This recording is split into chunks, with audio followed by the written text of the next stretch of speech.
In this video, we are going to be looking at the brand new R200 ring flash by Godox, and I'm also going to be comparing it to my trusty Ricoh 400 by PiXAPRO. So let's get into it.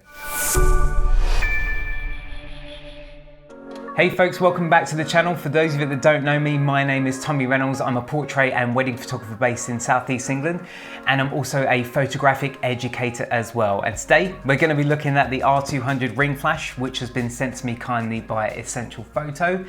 And I'm also going to be comparing it to the PiXAPRO Ricoh 400, otherwise known as the RW400 by Godox. So what is a ring flash and when would you use it? Well, let's look at the R200 specifically and we'll go from there. The Godox R200 is a 200 watt second ring flash head designed to use with the PiXAPRO Pica 200 or Pica 200 Pro, also known as the Godox AD200 and AD200 Pro. The R200 ring flash connects to your Pica to the flash head port. The R200 could then be mounted directly onto your camera to provide your subjects with a soft, shadowless illumination, giving your portraits a more edgy fashion look. You can use it as a main light, though I personally prefer to use these as a fill light so that you can control the contrast in the shadows. And I'll explain more about that in a moment. With a variety of different modes from HSS to the multi-burst, it is perfect for people who shoot in studio and on location from portraiture, beauty, fashion, product and even food photography. Now, I've been using ring flashes since 2016 and ring flashes are now very much a staple in my setup. I believe it creates a very unique style. Some people love it, some people hate it. We'll get onto the look in a moment. But I've been using this since 2016 when I was originally asked to review this product way back then. I can't look back on the video now, it's cringing. I mean, just look at how I describe it. It looks like with the Ricoh light. As you can see, it kind of just adds that little pop to it. I can't explain it. I don't think anyone should be allowed to describe a light that way. So I'm gonna hopefully give you a more technical and a more creative answer what this creates. Let's look at the weight comparison. So the Ricoh 400 is 1.77 kilos, whilst the R200 is 0.7 kilos. That is without the weight of the Pica 200 though.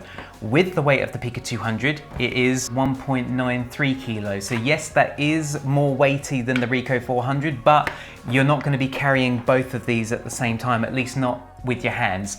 It comes with a really handy pouch, as you can see here. You can throw it over your shoulder. It does come with a belt clip. So obviously you can pop that on your belt and then you won't have to worry about the weight of the Pica 200. The cord is a very generous length. It's possibly too long if you're going to be hand holding it.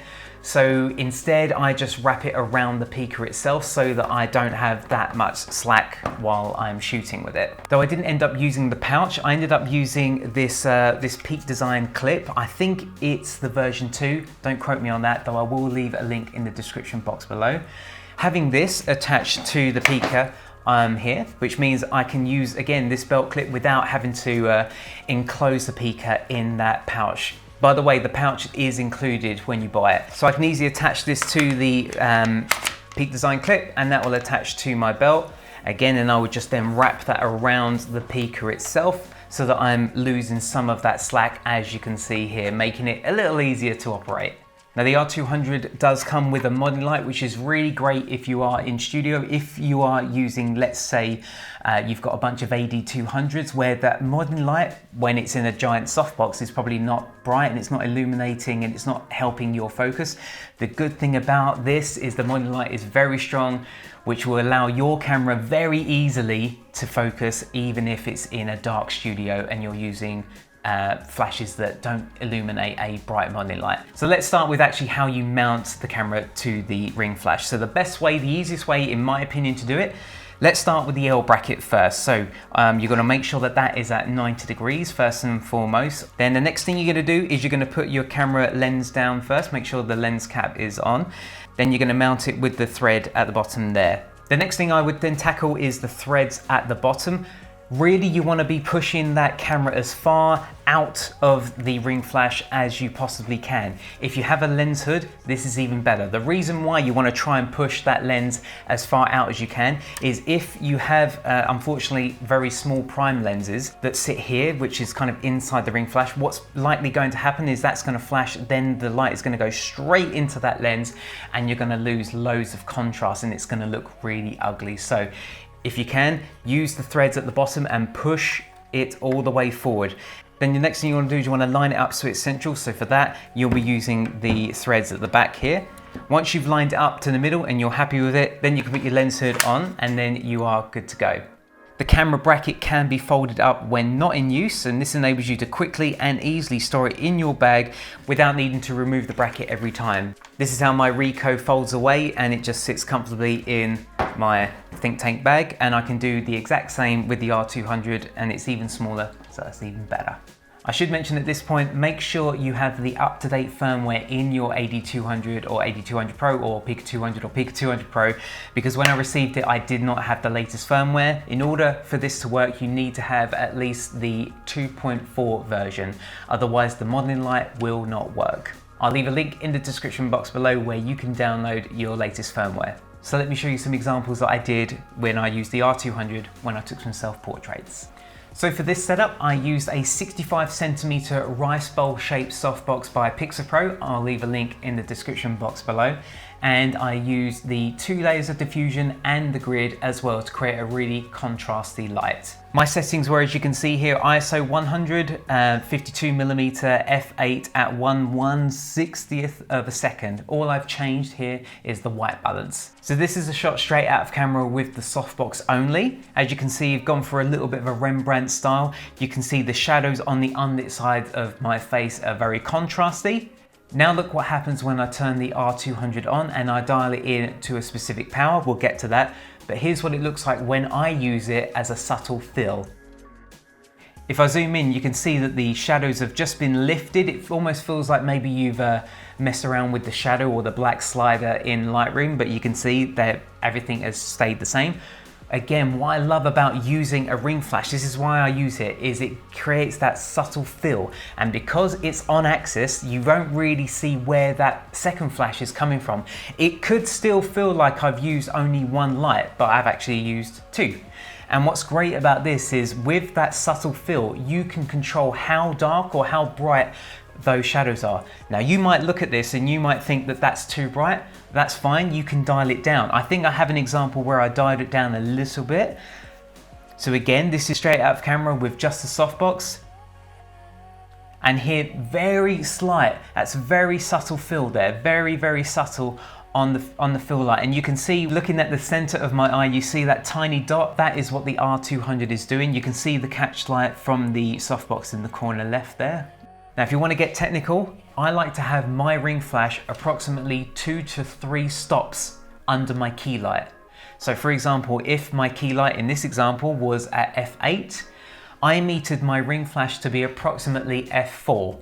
This is what's great about the ring flash. You can be as subtle or as obvious as you want to be. You might like it 1 stop under the key light. Me personally, I like it 2 to 3 stops under my key. I think it's the perfect balance between the shadows still remaining there, but just lifting slightly so that it creates that painterly quality to your images. I was able to do this using a flash meter, and if you want to learn more about flash meters, then just click the card up there or up there, and that'll take you to a very old video of me explaining 5 reasons why you should be using a flash meter.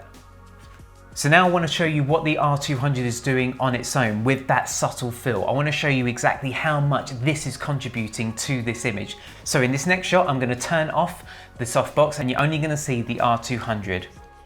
You can see it's very subtle, very, very subtle. Doesn't look pretty, does it? But that's okay, because this is just our fill light. It's not the key light, but it's amazing how much that little pop is really doing. It just gives it that little, I'm joking. Here's another example in the same setup. All I've done is I've just added a little grade just to show you. There's the before and after. Quick tip, if you hit Y on your keyboard on a Mac, then it will show you before and after. I've been nicknaming this Mr. Phil for the last 6 years. And I'll be doing the same with this one. It is the ultimate fill light right here, and it's on your camera ready to go. No light stand to set up, no extra modifications set up, and it's the best thing in my camera bag, and it will really elevate your work to the next level and give it a truly unique style. My sister's been shooting some of the behind the scenes for this video, so I asked her to jump in front of the camera so that I could have an opportunity to actually man and operate this so I can feel and see what it's like. As you can see, here is an example of what it looks like straight out of camera. Again, this is without the R200, and this is with the R200. One thing I haven't mentioned is you can use this off camera if you wish. It does come with a bracket for you to attach this to an umbrella. Though personally, if you're buying a ring flash, I don't think you're going to be using this much, if not at all, off camera, but the option is there. Personally, I've never used it, but you can do so. The nice thing actually about it is because the bracket sits in the center, which means that your flash gets an exact central illumination inside the umbrella versus your flash up here and the umbrella sitting in the center here. So that's one good thing about using the ring flash with an umbrella specifically. Okay, so let me tell you some of the comparisons between the Ricoh and the R200. First of all, this is a 400 watt strobe. Do you need 400 watts? Absolutely not. Not if you're using it as a fill light like I am. In fact, this is so bright that I've had to, when I first got this, I've had to include an ND filter in the center. So inside I've actually bought a very cheap ND. Don't ask me what the ND number is, but when I was using this, even at the lowest power, at 1/128th power, it was still sometimes too bright. Depending on my camera settings, it was still too bright, which is why I had to use an ND. Good thing about the R200 is because it's only 200 watts a second, it is more than enough.